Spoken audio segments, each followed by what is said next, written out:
Hey there, guys. It's RCK, and I'm glad to have you back here again for our next episode of our Fallen Empires game. Of course, we're starting back from turn 15. I'm going from where we left off of last time, and there's not many battles this turn, so quite interesting here. We only see one battle from Arcosophaly. We see Ashdod attacking Ermor. We see End fighting Independence, and we see Machaka also fighting Independence here. So let's go ahead and see what Arcosophaly is fighting. See, it seems like they were fighting in a underwater province. The Hungry Sea definitely does sound like an underwater province, and here we do have one. Looking at the boats, I wonder if that's a high income province there, because we do see a lot. Is this? No, this is Triton.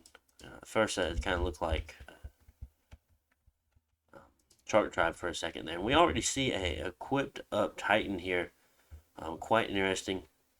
We have a Vine Shield and a Frostband, quite a normal thing that you might see on super combatants or thugs in that sense. We have a Dragon Helmet here. Now this is going to give morale. Honestly enough, I've came to a lot of points that casting Iron Will is a very good spell to cast because it is the morale in between just your thug itself. Sometimes you can run into morale issues depending on how much health you're losing. In Fire Resistance 5, Dark Vision is always good, just in case. I mean, they're not fighting in dark in this situation, but still, they have elemental armor, so this is also going to add a lot of elemental resistances here, being shock, cold, and fire. Also, really, really good to have, while also having a very high protection on the body here, being 20. The encumbrance 4 is kind of bothersome, but the body protection of 20 is nice. And it does give you a map movement penalty, which is unfortunate. But yeah, a pretty high protection already, being at 25. So that is pretty good. Encumbrance of 7 is not really wanted, but I do see some Reinvig here. Reinvig 6, never mind. Whew, you're good. We have Boots of the Messenger. Of course, this is going to give Reinvig 3 and then additional map moves, so that should counteract the armor here, the elemental armor. Girdle of Might is also going to give more reinvigoration. So that is where he gets the 6 reinvigoration from the boots and the girdle. And then it's going to also give plus 3 strength, which is never really that bad. That's going to add on to your ability to repel, because I think it has to do with attack skill and strength. I think, and depending on your length of your weapon. And then we have, of course, a ring of water breathing to get this Titan underwater. So it's almost neutral as far as encumbrance go, but I mean, still gonna get some fatigue here and there. This is their Pretender, of course. A little bit of poison resistance. Now, poison resistance is actually quite interesting to have on units when they're going underwater, because if you notice, a lot of times, a lot of these underwater indies are going to have poison weapons. See, here we have a Coral Spear that also, I mean, it deals 12 pierce damage, but if you click on this little bit right here, there is a weak poison added onto this, so you have to keep that in mind. Could be rather dangerous sometimes. Shock resistance 10, fire resistance 10, cold 15. Pretty good. So it's just a Earth 4, Nature 4. Great pass, of course, for any thug. As far as right now, I'm sure they'll have like bark skin. Okay, so that's why. Okay, that's why the protection's up to 25. Let's go ahead and play. No personal region. Interesting. So it looks like he's gone down alteration, not enchantment. I'm pretty sure personal region's enchantment, not alteration. Regardless, this Frostbrand is taking care of chunks of these indies at a time, so it's going fairly well for Arcosophaly. And the Independents have routed. Fine. Shield here is taking care of a lot, because these guys, I mean, strength of 10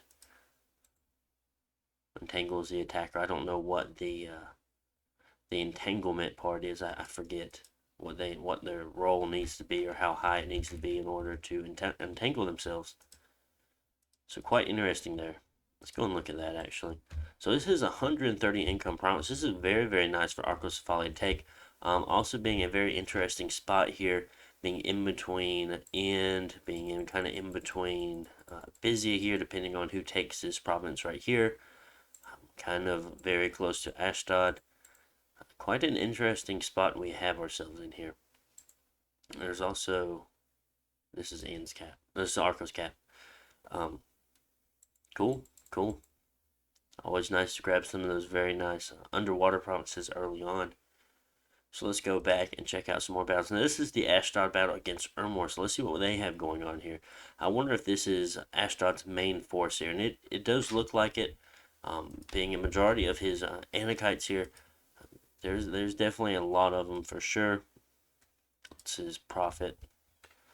Okay, 1 PD from the looks of it. Going with a lot of these slave units here. We've talked about this before already. And there we have it. There's 1 PD dead. Now let's watch this battle with End. We've seen some interesting things with End so far as early back and forth with Abizia, from Abizia expanding so far into them. A lot of point buffing going on here. With taking 4 mages, I mean, this is going to kind of pull them back. I mean, this is... Hold on. This is, I mean, it's like 44, 45 research points per turn right there. I mean, but these guys are definitely getting buffed. I mean, they all have Lucky now, which is good. Ooh, against Heavy Cav.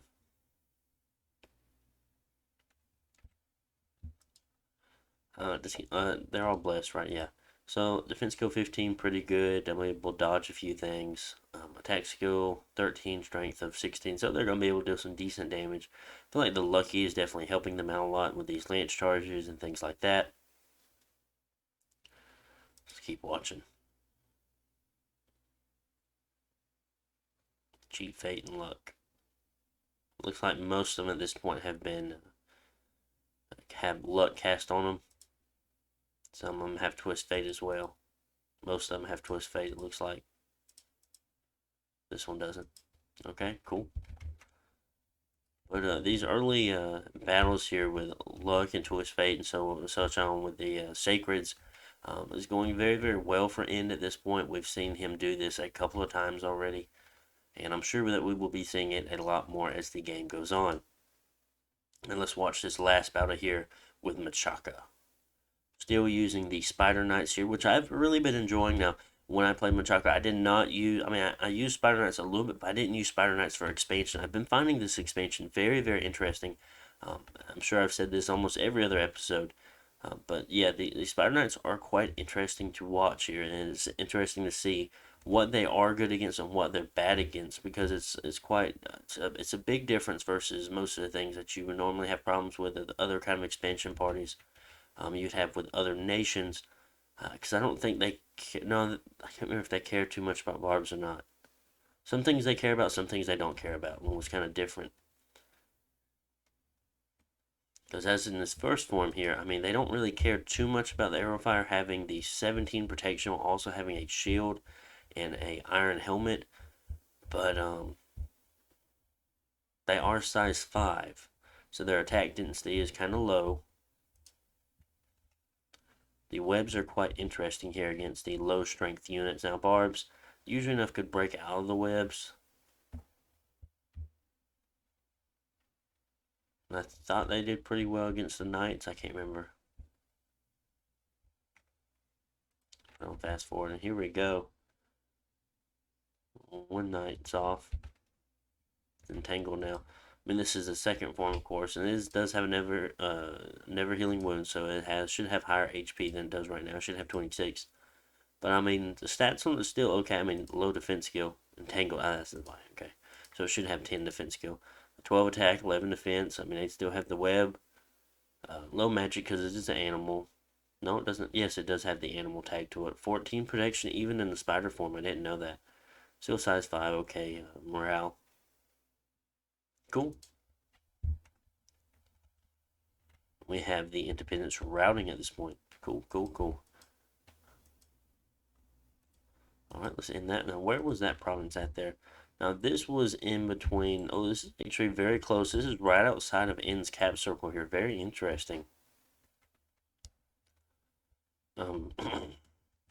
Machaka has done fairly well in expansion. I mean, turn 15, they have 1, 2, 3, 4, 5, 6, 7, 8, 9, 10, 11, 12. I think I did that one. 14, 15, 16, 17, 18.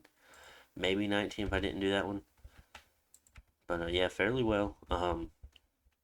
A busy is also fairly large too. I think they're around the same size, honestly enough. Provinces. No, a busy is much larger. I take that back. He's been ahead of the curve the entire time. Cool, cool, cool, cool. Should be some interesting fights we see from here on out. And this is the skirmishes here with Ermor and Ashdod that's been going on here lately. Quite interesting for sure. See a lot of knights here in the capital.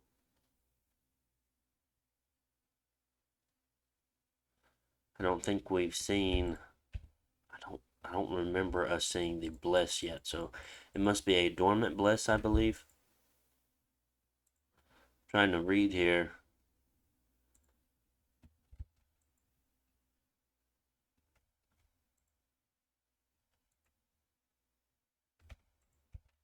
Hmm. Making sure I didn't see a god somewhere in the battle reports anyway. So we do have man. Looks like I don't know what happened there. Maybe they found us something. Found a scouter, maybe something like that. But from the looks of it, we have man. Maybe just positioning himself up for an early war with Ermor along with Ashdod. Quite interesting. Um, Not sure what Satis is doing at this point. We see Scaleria starting their production of troops. Let's go ahead and look at that army graph there. And of course, they are way ahead of everybody else there. Satis, surprisingly, was fairly high at 1.2. Cool. Yeah. Of course, Galeria has left everyone behind at this point. I'm sure their numbers are estimated in the thousands, maybe. Maybe around 1,000 at this point. I feel like around 1,000. Ooh, we do see a bronze colossus here in the capital. That is quite interesting. That is going to be definitely a pain for whoever decides to go after Scaleria if no one has seen it yet. So that should be very, very interesting for sure. Have we seen anything else in the capitals? Marshmaster, Knight. I've already looked there. Oh, from Machaca. Do we see anything in his capital? Sorceresses. That's it. Great spiders. Cool. And that was all for our battle reports there, guys. So we've already kind of took a little look at the map, and we'll go ahead and go on to turn 16. Not too much to be said about this turn here. Not too many battles going on, no wars yet. So, I mean, there are a few border skirmishes going on with um, Ashdod and Ermor, of course, but I don't feel like it's an all-out brawl at this point.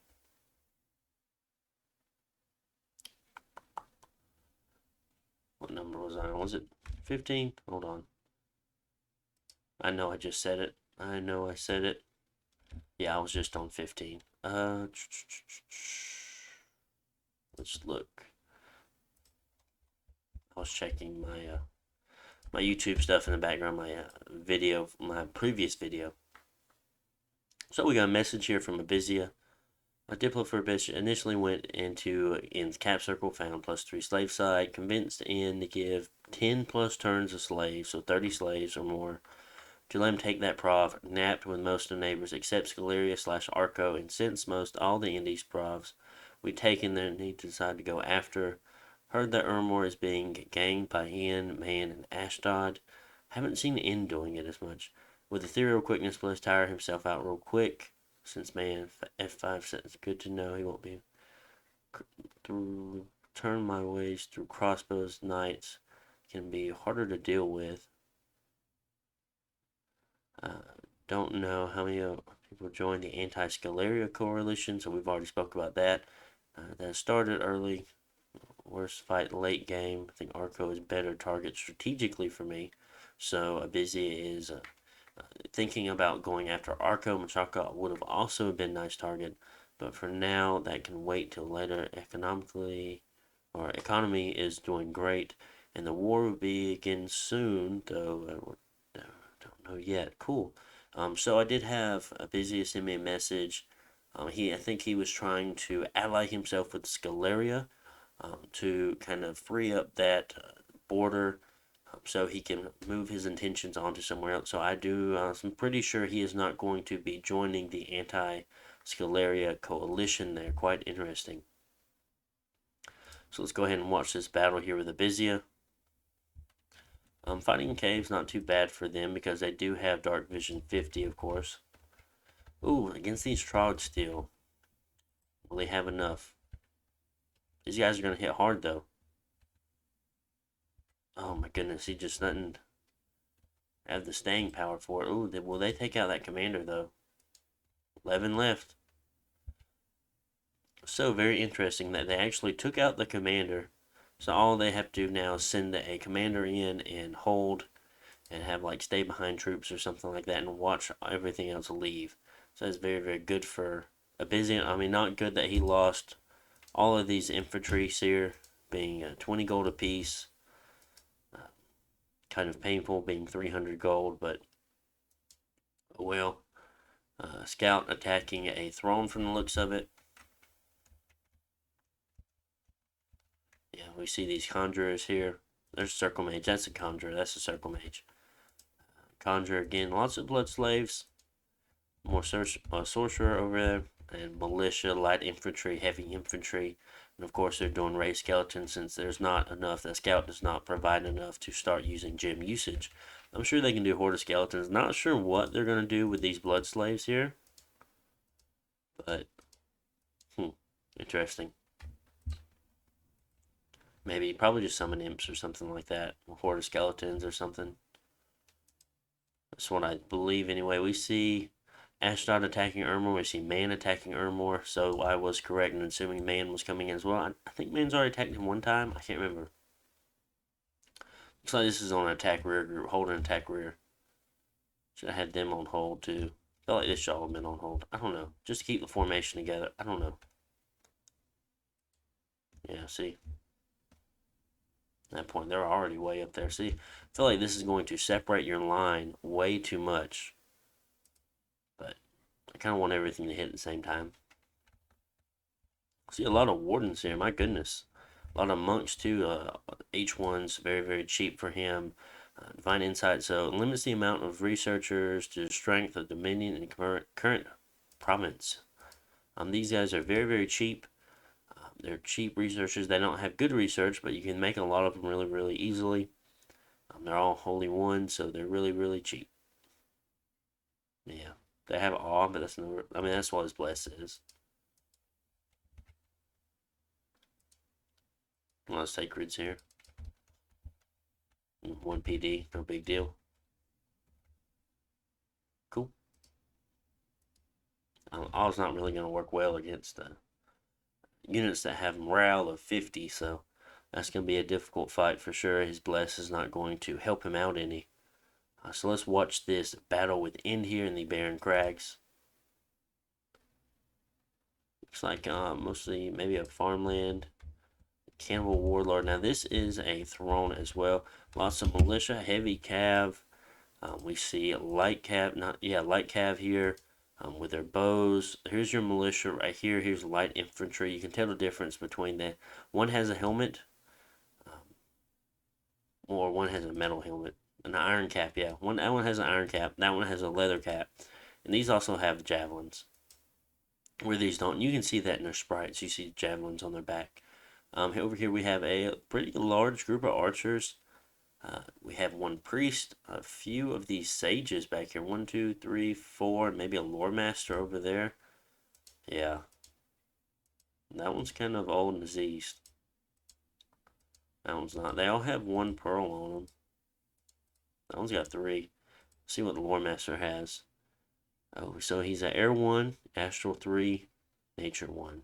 A lot of gems. Okay, cool. Couple of knight commanders back here as well. Mounted commanders. Cool. I feel like Int should be able to take this out.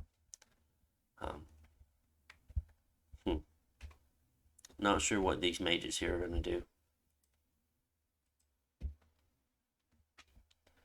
We have an unexpected event. We lose 5 defense. Not cool. That's for our province. And we do see Independence attacking Machaca here. Let's see what happens. See if he is able to defend himself. We see some Vine Ogres, some Vinemen, and a Animus, no, Woodhenge Droid. There's 2 Vine Ogres. I mean, they're pretty strong. 2 attacks each. Pretty high strength, 55 HP. And the Pierce and Blunt resistance is that's kind of tough to go through too. Holy shit. Is this in Machaka? Is this his cap?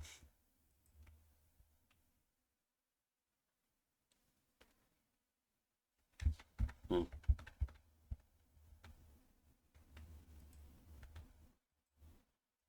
That 25, yeah, Battle of Machaka, yeah. Let's say, that was a whole lot of PD just to be anywhere. Got 15 there. Find him a bunch of death sites, I tell you. 1, 2, 3, 4.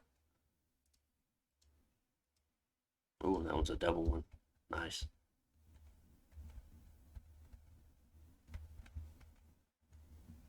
Not too much action going on here with Scalaria.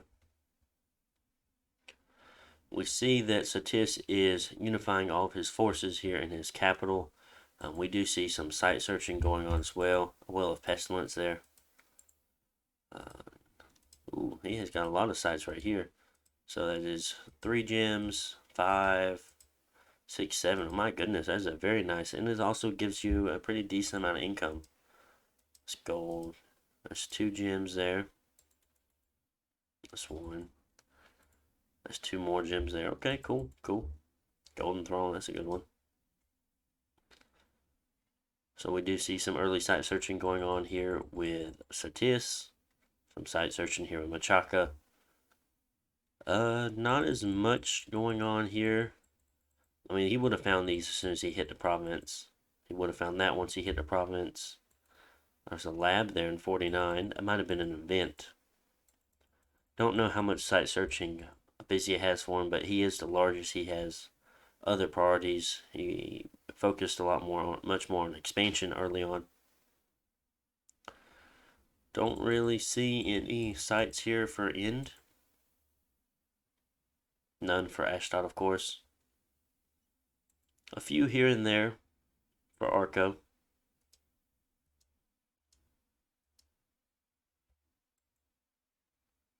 Very, very interesting. Don't really see any for Ermor yet either. See who has the most gem income here, which is Satis. Okay, that's kind of what I was assuming there. They seem to have had found a lot of gems at this point, compared to everyone else, of course. Cool. So get Hall of Fame. Dead. The undead are the real threats. Yeah. Nothing too fancy here. That looks like a Prophet there with 39 kills. That's just one of those antikites. Could possibly be the Prophet as well. I'll have to look. Cool, cool, cool, cool. We have a lot of cool stuff going on. Definitely looking like we'll be seeing a lot more fighting here between Man, Ashdod, and Ermor here. 2v1 from the looks of it. Not sure where this Galarian battle is going to be going. Don't really see no one on the border yet. I mean, we see Arco here in 59. I'm wondering if they're going after them. We do see a force here of militias in 64. Probably an event that Abizia had. Look at they don't have any luck.